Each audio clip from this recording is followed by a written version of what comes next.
For tennis fans, man, the French Open's women's finals just ended earlier between Arena Sabalenka and Coco Gauff. Man, these two were playing their hearts out. They left their hearts on the court for real.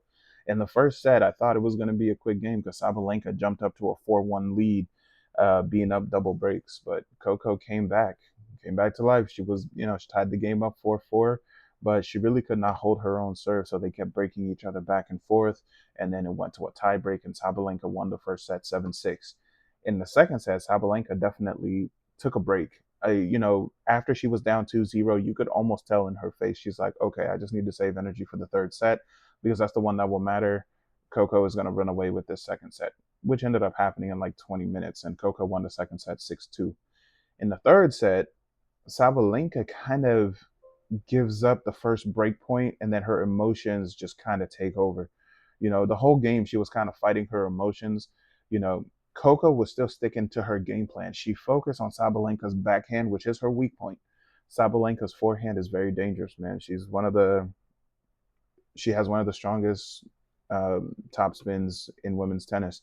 But she did let the weather get to her a little bit, and you even hear it in the final speech. But at the end of the day, you're a professional.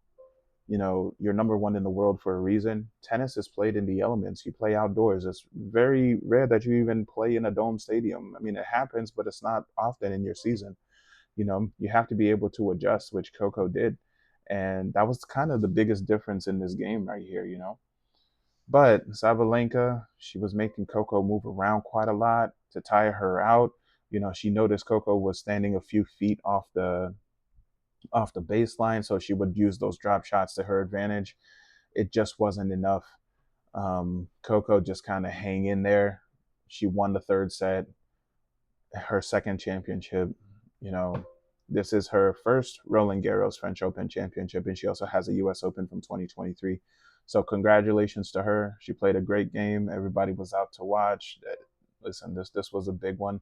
The commentators, I did hear them talking about Coco's ground speed, that she should speed it up a little bit. Sadly, I don't fully agree.